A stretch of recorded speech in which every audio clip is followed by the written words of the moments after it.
All right, welcome. This is our introduction to postpartum emotional health class with Birthing from Within. My name's Christine Desposito. I use she, her pronouns. I'm calling today from Duluth, Minnesota. I am a birth and postpartum doula and a childbirth educator, also a trainer with Birthing from Within. I train doulas, childbirth educators, and other people in the birth field. And this is still, we're calling the kickoff for our parent membership, which is something I'll share a little bit more about at the end of the call. This is a opportunity for parents to engage more with Birthing from Within. Historically, we have been an organization that has trained birth workers to work with parents. And recently, we launched a parent membership where we are also offering opportunities for parents to learn directly with us. This comes in the form of monthly continuing education calls, of which this is one. And we also have some workshops for parents. I'll share a little bit more, like I said, about our membership and some of the upcoming offerings for parents. Um, I would love to hear just a little bit more about those of you that are here with me live today, and you could either share off mute with your voice, or you can add something into the chat if you would like. There is also what's called the Birthings Note Taker in the room. This is a transcription service that we use. And if you look in the chat, there's a link posted, and you can click on that link for real-time transcription and note taking that it's called Otter is doing for us. So the transcripts and the recording of the call are available for parent members. And for anybody else that's here live, feel free to follow along with the transcriber if that's helpful. Suzanne, since you just gave us an opportunity to see your face, do you want to start out with intros? And the question here is, what helps you move through big emotions? And of course, wherever you are in the stage of parenting, some people listening or here may be trying to get pregnant or just thinking about it. Other people may already be in the postpartum phase or pregnant, anywhere in between. Wherever you are, just, likely there's probably big emotions happening. So is there something that you can offer that's just a go-to for yourself? One thing that helps me with big emotions is writing down my physical body sensations of Mm. just the sensations. And then I actually have a partner that we share like over text sensations. And that has been a huge help. Um, and having people to share what's going on, that like it's all normal, and feelings have a purpose that help us with um what's important to us, I guess, even if they don't feel good in the moment. Oh, thank you for offering that. I like that, writing down the physical sensations.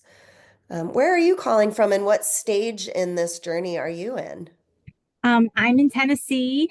I've got four kids myself. My youngest is going off to college in a few months. And I'm an aspiring doula. So I've done lots of training, but I've not actually like supported anybody in birth.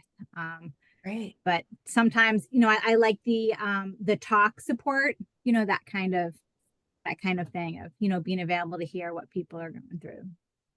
Yeah, wonderful. Thank you. And Marie Paul, are you able to come off mute, or you can add something to the chat also if not? Okay, here we go. I keep pushing buttons, the phone doesn't always respond. Okay, so my name is Marie Paul. I've been a hypnotherapist and I've engaged with women doing hypnosis for childbirth. I've been a doula for like 40 years or something.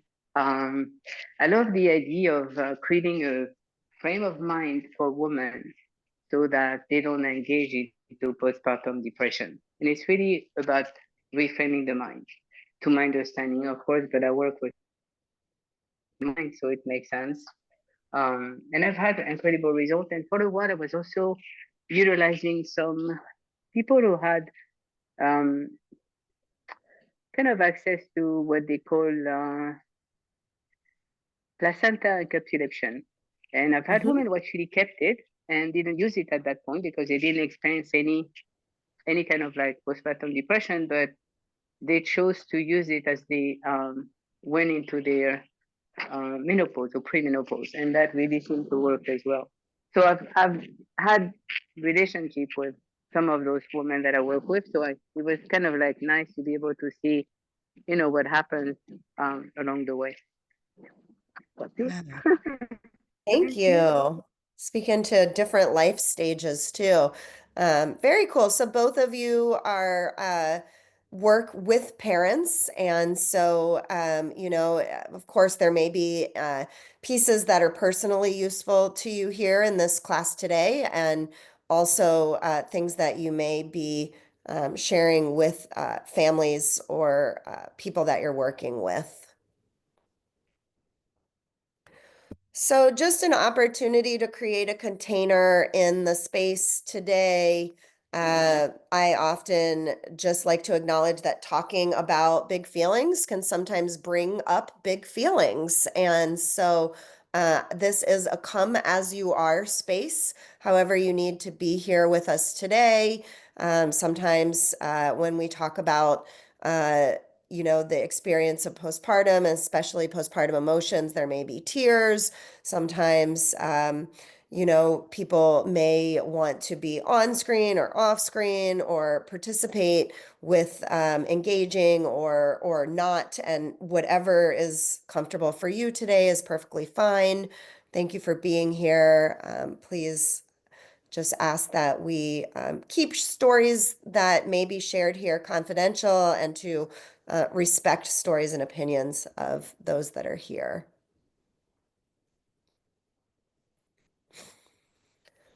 So this term PMAD is perinatal mood and anxiety disorders. And this actually, perinatal refers to both pregnancy and postpartum. So previously, we used to think about this experience as postpartum depression. That's the term that very often has been used and is probably most familiar to people. But we've learned a lot about mood and anxiety disorders over the last decade or so. And what we know now is that it can include these classic depression signs and symptoms, but it also is more expansive than that to include a variety of other experiences. So, this is something that is not also just for the birthing parent. So, partners, as well as people adopting a baby, or experiencing loss, may also be experiencing a variety of mood and anxiety disorders.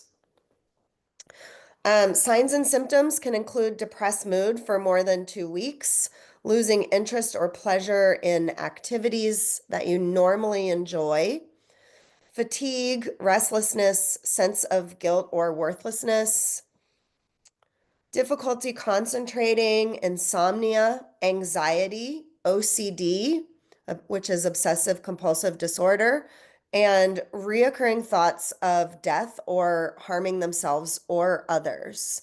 And of course, that symptom is much more extreme than some of the other ones here, and would include the diagnosis likely of a postpartum psychosis.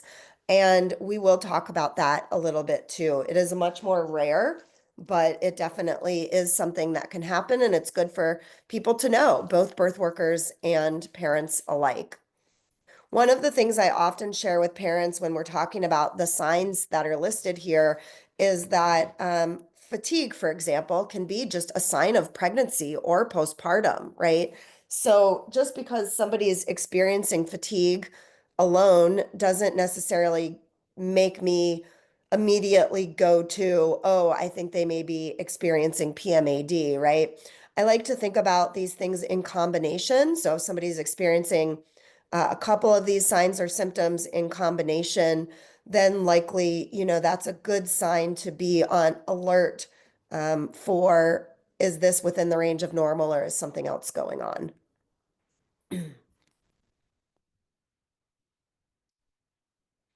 Some of the risk factors include just having a previous history of a mood disorder or a family history. Also, of course, if there's additional stressors like health problems with the baby, partner, family, or themselves, financial stress, inadequate support, many people would name that pregnancy itself is stressful for them. And there's also a lot of other big changes happening, relationship dynamics. Often people are moving, they're changing things about their job, their home environment. So, that is a very large population of people that have potential risk factors.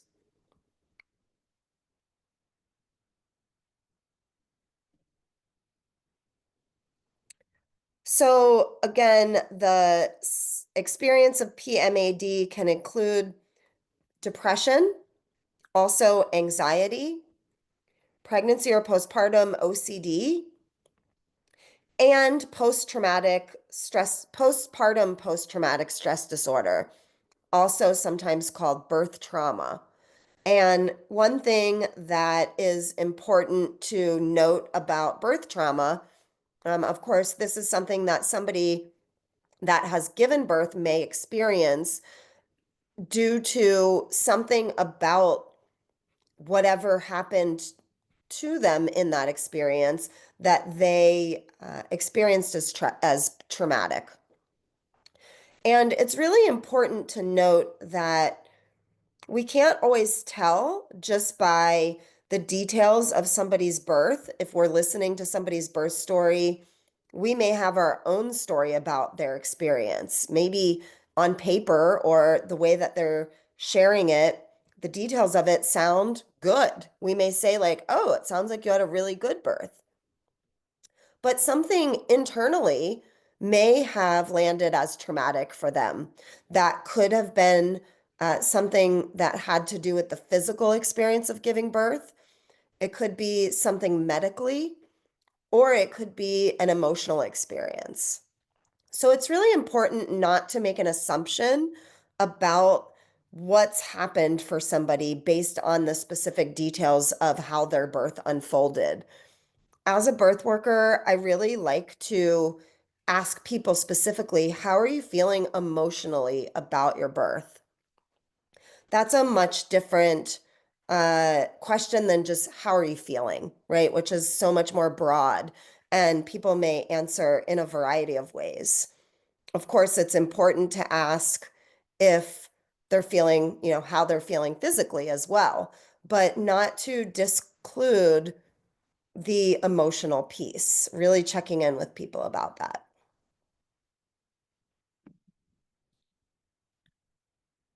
So one of the things that I like to inquire about before we move deeper into definitions of the spectrum of PMADs is, what do you know? What have you heard?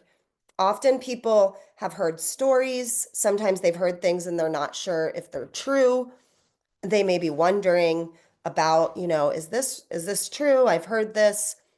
It's also important to note that many times the stories that we hear are often the most intense or traumatic stories, the most grief-ridden stories, right? Often that's what's in the media or what people may share with us.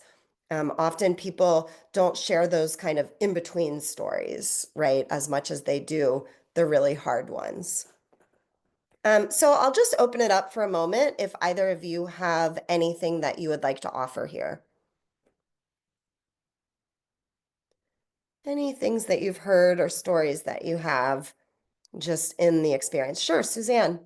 Um, well, I'm confused about why we are calling it disorders when, like, I'm wondering if it's just more of a like a human experience after having a really intense experience, and especially when there is like there's a good amount of like medical abuse or medical neglect or just general like lack of support.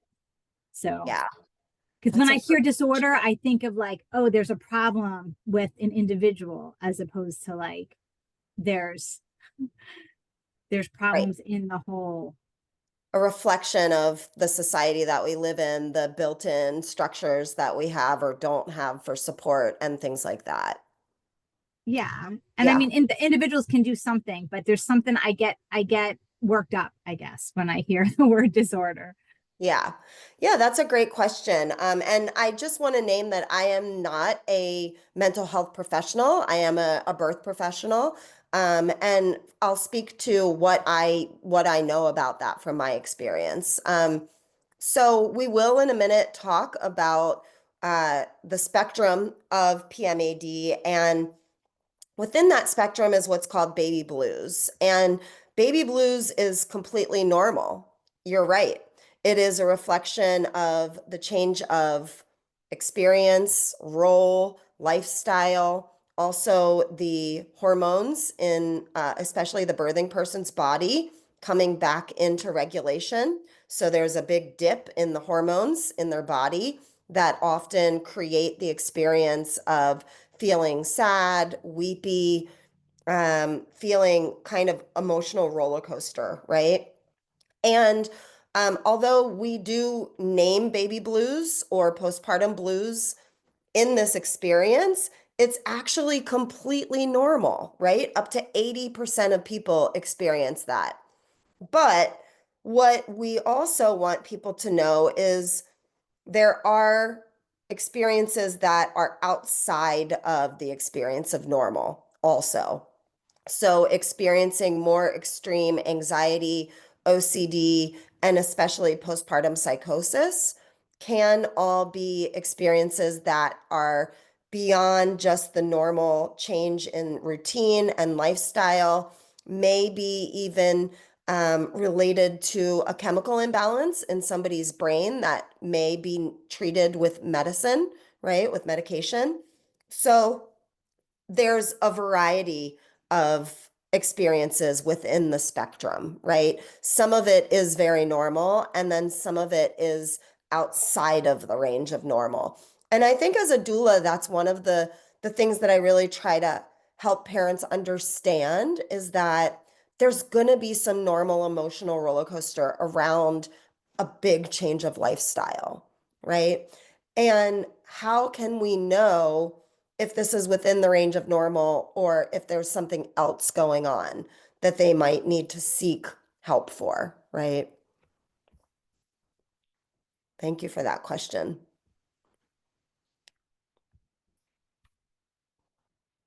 And so here we are actually talking about baby blues, right? So a little bit more just about this experience. Up to 80% of people, like I said, will experience a normal change in their emotional life, their emotional body, right? And often what happens is there's a big rush of endorphins in the body and adrenaline post birth. And then that dips somewhere around 3 to 4 days after baby's born. Often that experience of the emotional roller coaster begins to peak somewhere around day 5 or 7 and then tends to resolve or kind of regulate somewhere around the 2 week period, right? So when people are in this phase, again, I really like to validate like, this feels hard. This isn't your normal, right? It might not be what you're used to, but within the context of all that you're experiencing as a new parent, this is very normal and it is expected. So a lot of it is like, how can we prepare for this expected challenge, right? Often people have mood swings. feeling very tearful, feeling anxious, maybe irritable, trouble sleeping, even when they have an opportunity to sleep. They may find that they can't rest because they're anxious about how their baby's doing. They may be wanting to check in on their baby often. They're just getting used to this big change and the responsibility of caring for a new baby, right? So it's a really big acclimation in this life. And even parents that have had babies before may still experience this, right? Because it is also a hormonal experience, right? Just as much as it is about change of lifestyle.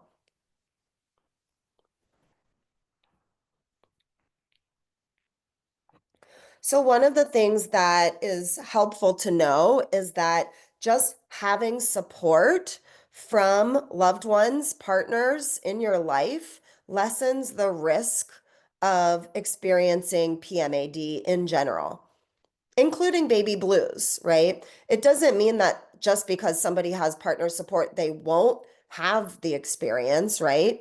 But it can make the experience smoother for them as having support, and it does lessen the risk. Partners or loved ones, people that know your rhythms and that know you, are often the first ones to notice if something is off. If you're doing something outside of your normal rhythms or the things that you normally enjoy, if those things aren't happening, they're likely the first to notice. Additionally, that support can give encouragement for the birthing person to bond with the baby and to relax. Helping to take the baby while they nap or rest is very important and helpful. And in fact, I talk to parents a lot about teamwork between them. How can they begin to build in a rhythm so that they can each have some time, of course, to rest and also some personal time, even if it's only an hour a day. That can be very important, especially for some people.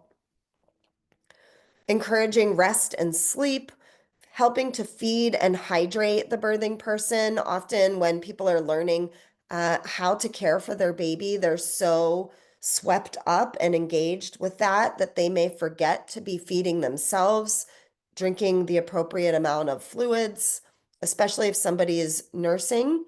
They're going to need to eat a lot of calories and drink a lot of fluid to keep up with milk production. Helping with household chores, and of course, baby care, changing diapers, helping with feeding, and all of the things that go along with infant care. These are all things that are going to be um, very useful, helpful, supportive from partners, loved ones, family, friends, whoever is in the inner circle connected to you during this time.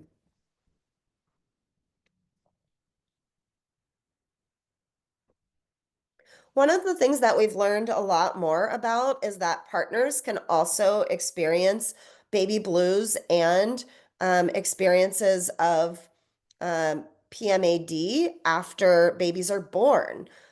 So for partners, for the non-birthing partner, this isn't a hormonal change, but it is a change in their routine, especially lack of sleep, additional stress and responsibility.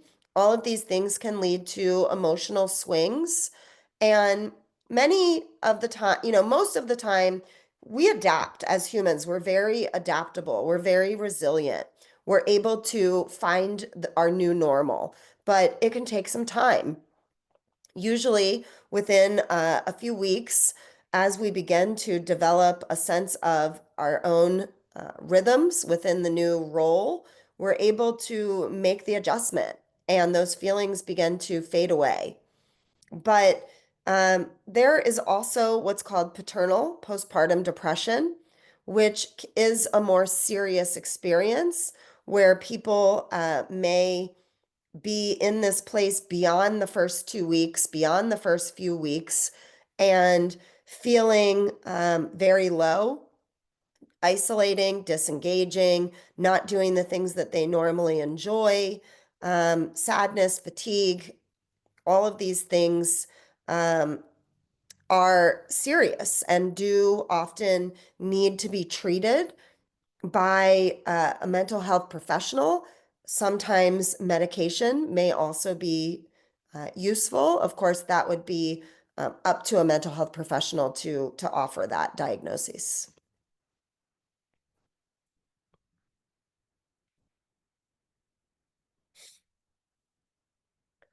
So postpartum psychosis is a much more rare experience. About 0.1 to 0.2% of people after birth will experience postpartum psychosis. And this is usually a very sudden onset within the first 2 weeks of postpartum. But I always like to let people know this isn't always the case. Sometimes it can develop a little bit later. And regardless of when somebody experiences these symptoms, it is important that they seek treatment right away, that they seek support, because most of the time, this doesn't just resolve on its own. So signs and symptoms can include delusions, hallucinations, extreme irritability, hyperactivity, decreased need for or inability to sleep, paranoia or suspiciousness, rapid mood swings, having difficulty communicating. These are often very obvious symptoms. I have experienced multiple people in this place of experiencing postpartum psychosis, and it is definitely outside of their normal personality. So many parents, when we're talking about this, want to know, well, how do I know if this is, more normal baby blues or emotional swings, or if this is actually outside of the range of normal and I do need to seek help? And my response is usually that, especially those around you are going to notice something's off, right? Now, for individuals experiencing it, sometimes it may be harder for them to notice how askew things are, right? Sometimes when we're in it, we may not really see it as much as those around us that are used to our normal behaviors and rhythms.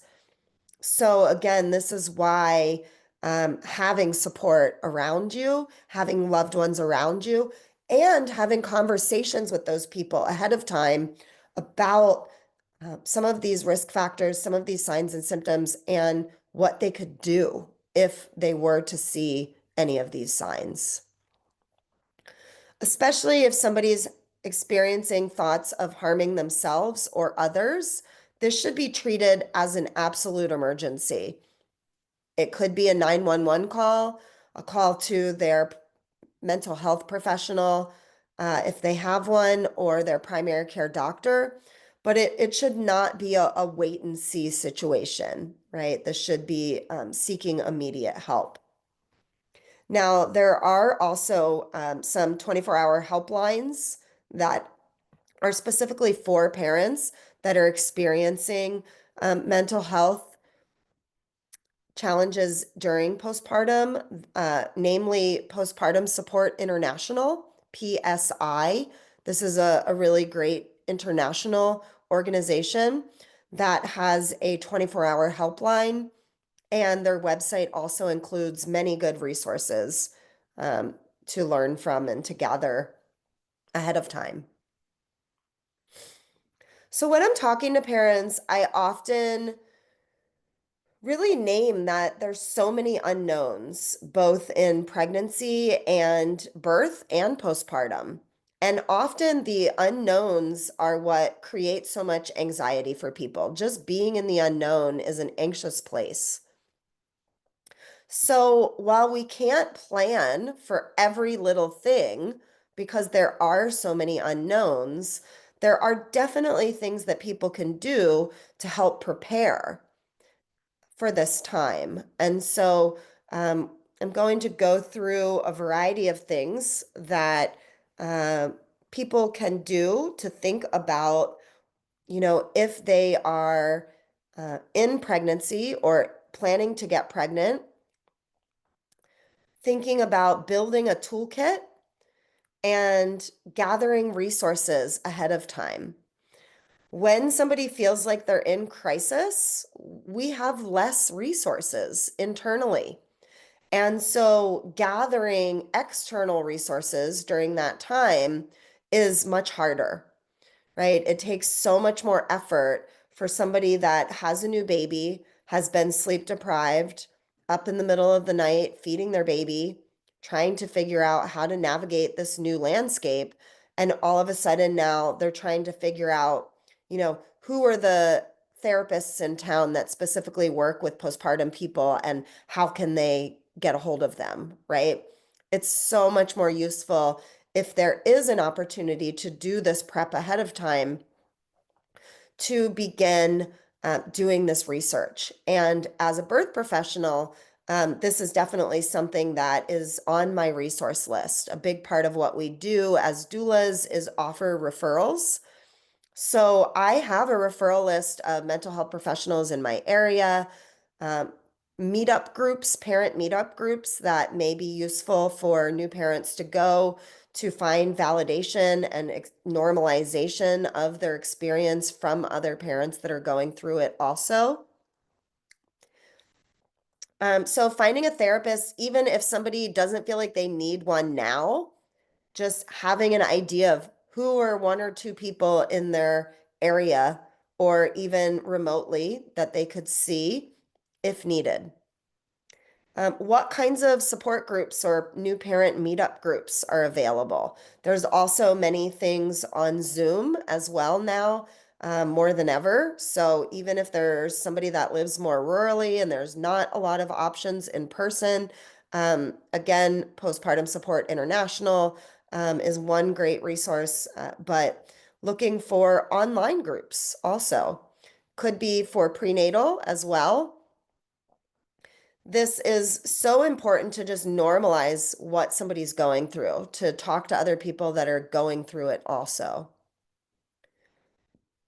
Having a list of emergency contacts, and this is so helpful for partners, along with the conversation of if there's something that you're worried about regarding my mental health, I want to help empower you to take a step on my behalf, to advocate on my behalf if needed. Here are some people that I really trust that I'd be comfortable with you reaching out to if you were worried about me. Here are the hotlines, the phone numbers, the mental health professionals that you can reach out to if you need to, right? I like to do a little bit of a postpartum planning workbook with parents that I'm working with. And this is a download resource that's in our parent membership portal as a resource for people, along with the self check for postpartum mental health. So there's a one for partners and one for people in going through postpartum themselves, where they can do a self-assessment, asks some questions and gives you a score. And based on that score, just gives you a little bit more information about like, yeah, I do think that maybe this is something I should seek additional help for.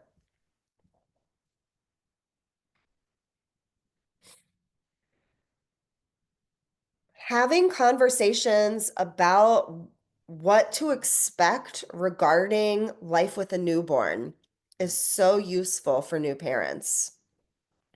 There's so much that people just don't know, especially if they have not been around babies previously. If babies are new to them, they don't know what normal sleep expectations are for babies, what feeding regularity is for babies, and what that might look like in the middle of the night, right? How that might affect their sleep. They may not realize the kinds of uh, differences in what they normally do and what you normally won't be able to or will or won't be able to do during the postpartum period. even just normal household tasks that you may even enjoy are likely going to be too much to handle, especially in the first few weeks postpartum. So, especially when I'm working with couples and families, that I like to really talk about what is the plan for a new delineation of household tasks? What does this look like as far as the different roles that you normally take on and what that might look like in postpartum? What additional things may partner be able or willing to pick up? Is there outside support that you may need to have come in, whether it's a postpartum doula, a nanny, or family or friends? Having a meal train is very useful. Thinking about, how people can figure out just getting 3 meals a day is often very challenging for people in the first few weeks postpartum. So, really thinking about what is the postpartum plan. Often parents spend so much time preparing for birth, which is absolutely understandable. It's a big thing to wrap your brain around. And you want to, there's a lot of details. You want to make sure you're doing the research you need to and gathering the information that feels important, making the changes that you need to. But beyond the birth, there's a baby that's going to be here for much longer than the birth experience is going to last, right? So, really thinking about what is the plan and how are we going to navigate this. I really like to talk to parents about the timeline of the first 2 weeks and then the first 3 months. So often thinking about um, the first 2 weeks as just being on baby time, that there's no schedule, that there's not even a lot of rhythms that are yet built in, that you're just learning each other as a new family and you're just figuring out what the new rhythms are. And you're getting a sense of what your baby's cues are, and you're figuring out the sleep wake cycles and the feeding rhythms, the bathrooming cycles, how to get naps in between feedings, etc. And this is a time that it's helpful if parents understand, like, okay, there's no schedule. We're just in this a little bit of kind of a chaotic period, and we're just kind of winging it. We're doing our best, right? And then thinking about the bigger context of the fourth trimester or the first 3 months after the baby's born, which I often talk about as the time where people begin to develop some rhythms. Not yet likely strict schedules, right? As there's still, everybody's new, everybody's figuring out and learning together, but there's definitely some rhythms that are developing. And Suzanne, I'm seeing your comment that you're sharing not because mom can't handle it, but because she deserves to be cared for, to be able to rest, heal, recover, and to adjust life with the baby. Absolutely. Healing after birth is a very important part of the cycle of integration for new parents. And when we think about newborns eating every 2 to 3 hours, add each feeding session up, may be anywhere from 15 to 30 minutes, right? When you add that up in a 24-hour period, it's literally an 8-hour day that somebody is spending feeding their baby, regardless of if they're body feeding, bottle feeding, however they're feeding their baby. They are going to be spending a lot of time doing that. So, the time that they may normally use for some of the other things that they're doing is just not going to be there, right? They're going to be using that time to rest, to recover, to feed their baby, and just to nourish themselves, right? And then lastly on this list is making a strategy for calling in extra support. Having a sense of like what steps could be taken if you're struggling. What are some ideas for, maybe things are going to be smooth and not everybody does need extra support. And if you do, what are the options, right? Count that in, factor it into the plan instead of getting to the point of struggle and then feeling like, oh my gosh, we're in crisis. What do we do?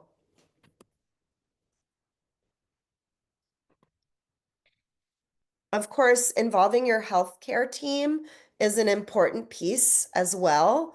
Um, Whether you have an OB or a midwife, when you are going into their care, you can begin right from the start of working with them to let them know if you have a mental health history, letting them know if you have concerns about having anxiety or depression in your postpartum time. And prenatal anxiety or depression is the strongest predictor of postpartum issues, right? So if somebody is experiencing this already in pregnancy, it's not guaranteed, but it is an indicator that they may also be experiencing this in the postpartum.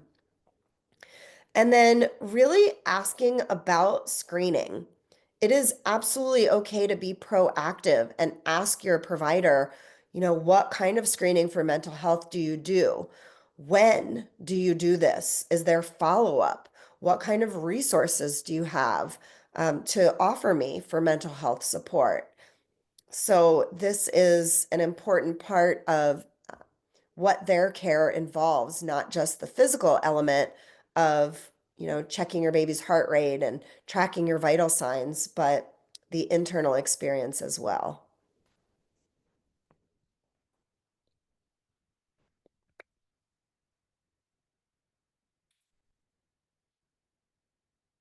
So again, we already kind of named that having a history of mood disorders in your life, previous trauma, infertility experience, having NICU stays, previous birth trauma, financial stress, lack of social support, all can increase the risk. And uh, I really like to try to come at this from a solution-based perspective, not to um, share things that will increase fear for parents, but really thinking about what we can do to be proactive, to bring in support, to learn about the options for support that are already in your community or beyond that could be useful for you. I also really like to note that if somebody does have something like more extreme postpartum depression, anxiety, OCD, or psychosis, that this doesn't mean that this is going to be something that they will experience throughout the rest of their life, right? This is usually an experience that's limited to this window of time in postpartum. And of course, postpartum itself has varying lengths of time that it can be defined by. Sometimes people talk about the first 3 months as postpartum. Um, More holistically, we can think about the whole first year as being postpartum, a year of firsts and new adaptions, roles. Many parents will also share from their own internal experience. It feels more like 3 years that they may be in postpartum because they are kind of coming back to a sense of themselves in a new way. Who am I now that I have this new baby, that I've taken on this new role, that we are a new family, and coming back to the things that they may normally have enjoyed or done before their baby. So, what does self-care look like with an infant, right? I like to talk to parents about this because often the things that we may think of as self-care in our non-pregnant state aren't available to us with an infant. So, what are the kinds of things that are reasonable expectations to have for what is available to us to take care of ourselves in moments where we may be feeling struggle? Or just preemptively. We don't have to be feeling in struggle to practice self-care, right? In fact, building in breaks now is a great way to make this just part of your normal daily rhythm. How can you offer yourself mental and physical rest, joy, pleasure? What kinds of things can you do to build in moments of care? And even moments count, right? It doesn't need to be going on a trip or getting out even to a 2 hour yoga class or to the gym or a walk at the park, right? Those things are great if we can do them, but they're not always available, especially with a very new baby. So even practicing mindfulness, mindful breathing, intention setting, light movement that you can even do with your baby in your arms, right? These are all things that can be useful to change our frame of mind in the moment. The other thing that is often very hard for people and is very much indoctrinated in Western culture is um, this difficulty of asking for help, right? It can be very challenging to reach out, to let people know that you're struggling, or to not wait until you struggle to ask for help, knowing that, hey, if I ask for help now, maybe I won't need to struggle, right? So, learning to ask for help is a practice. And this is wherever you are in this journey is a great time to start. It can just be the little things, right? Learning to ask for help in, carrying something that's just a little bit heavy inside, right? Learning to ask for help in um, care around the house, helping with meals, helping with body care, right? All of the things. This is a wonderful time to start wherever you are now.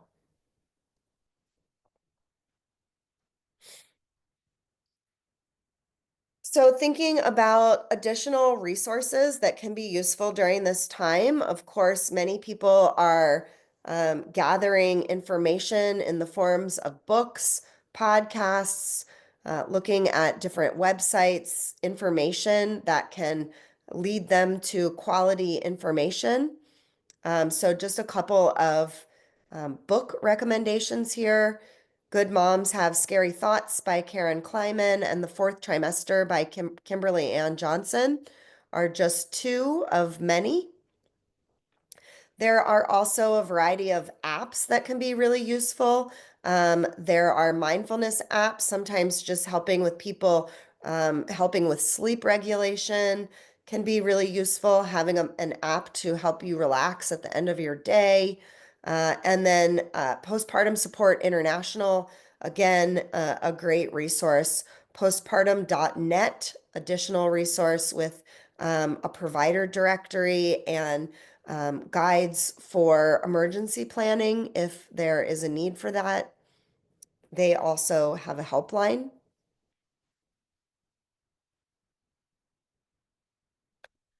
So, one of the reasons that it's so important to just talk about mental health in all stages of life really is just to normalize it. There's often a lot of stigma around sharing how we feel emotionally, and especially when we may feel like we're not doing well, if we're hanging on by a thread, if we're really in a place of challenge and struggle. We may feel like we want to keep it to ourselves. It may feel embarrassing. We may be experiencing shame. Um, there may be a family culture of not talking about our feelings, right? That's just kind of normalized that. And so, especially when we can begin to talk to uh, birth professionals, begin to, as birth professionals, talk to parents, talk to your partners, your friends. Often we realize when we begin talking to others that so many more people have gone through some of these experiences than we have realized, and they just haven't shared it. Many people may be suffering silently. And when we open up the conversation, there's just this sigh of relief that there's an opportunity for them to talk about their feelings, right? Needing help does not mean that you've failed, right? In fact, when we know our boundaries, when we know what our needs are, that is a strength. It is so helpful to know what our boundaries are, to know what our line is, right? So talking about mental health as commonly as diaper brands or feeding preferences is what we're going for. It's just part of the conversation, helping to change the conversation about birth, about postpartum. So I want to just pause here. We have about 10 minutes left, and I want to just check in about any questions that you may have about any of what was presented. Maybe there was something missing that you want to add, or just anything at all before I share a little bit more about our parent membership. Feel free to add anything to the chat or come off mute.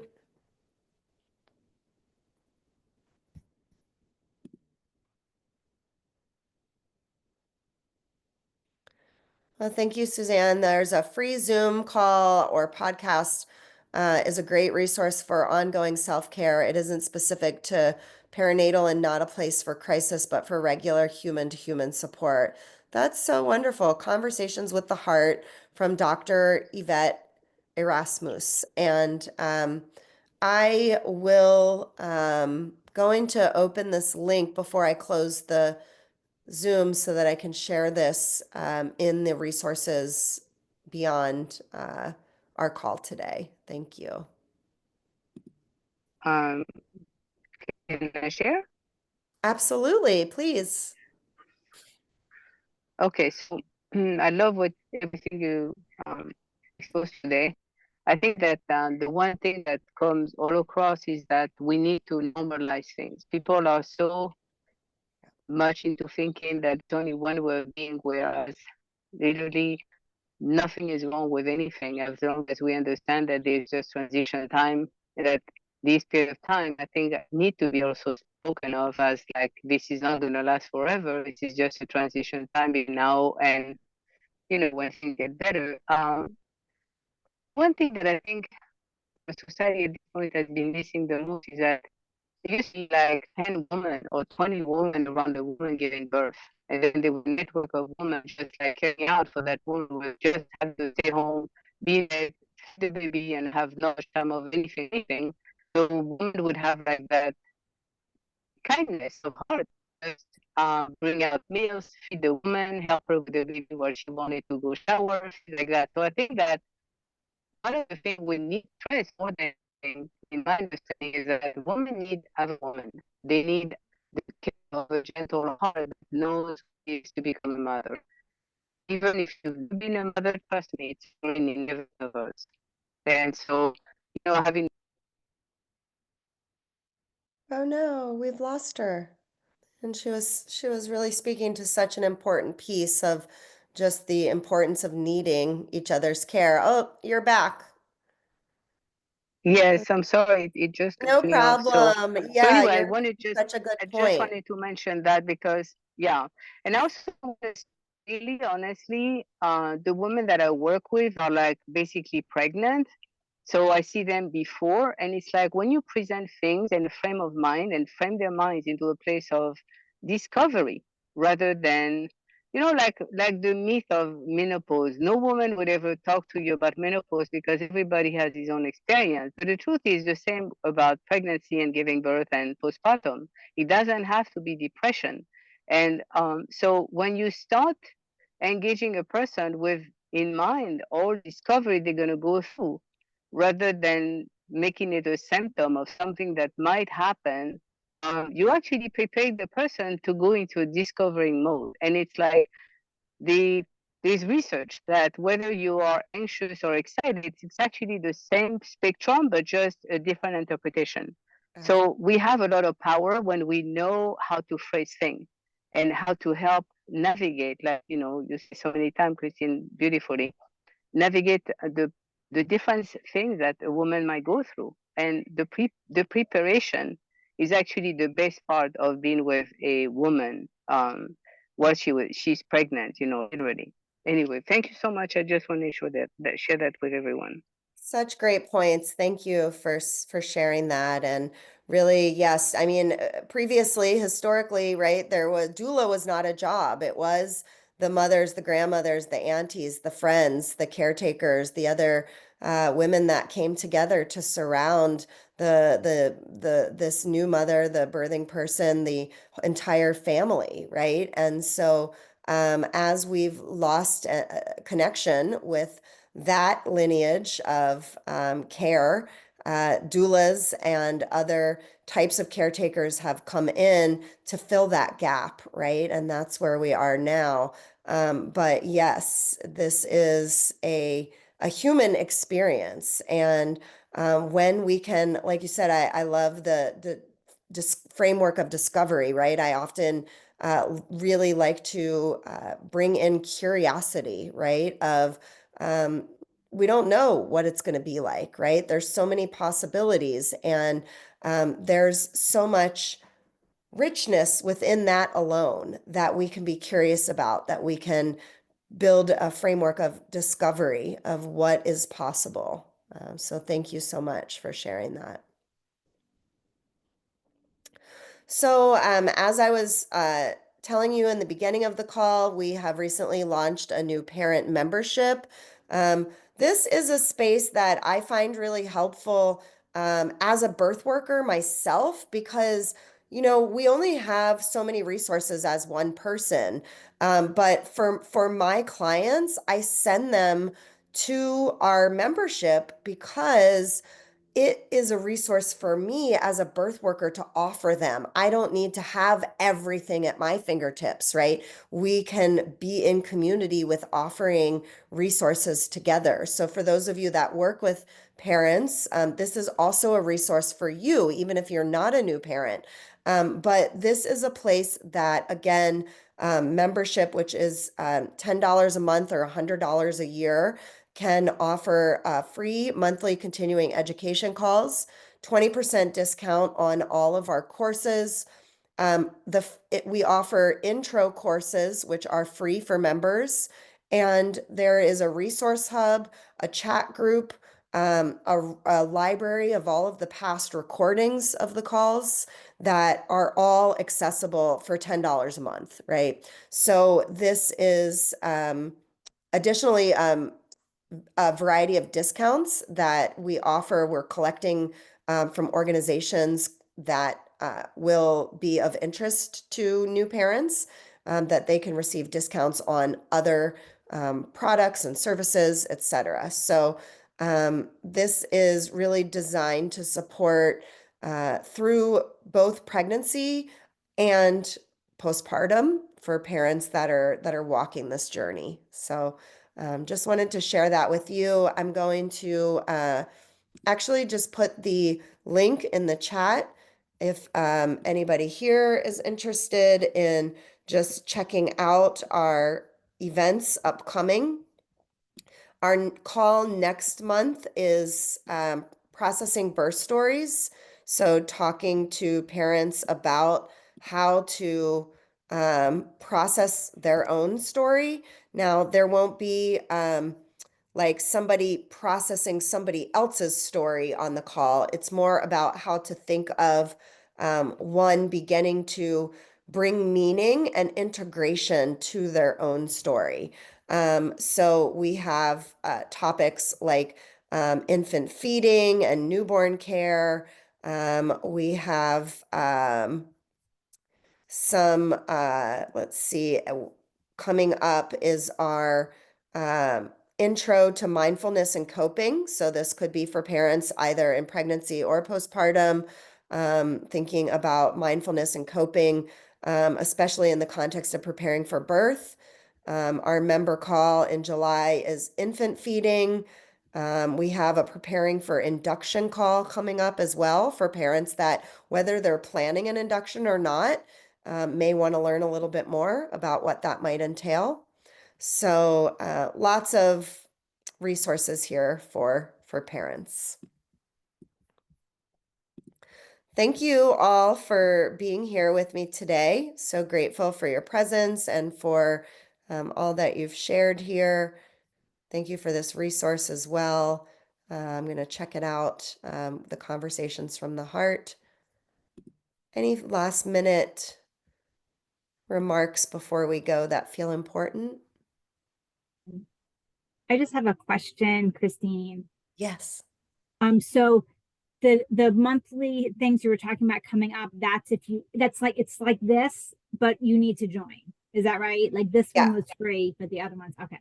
So, because the parent membership is new, right now we're offering, I think through the summer, the continuing education calls we're opening up to the public because we want to share with people about what we're doing and try to get a bigger community of parents in our membership.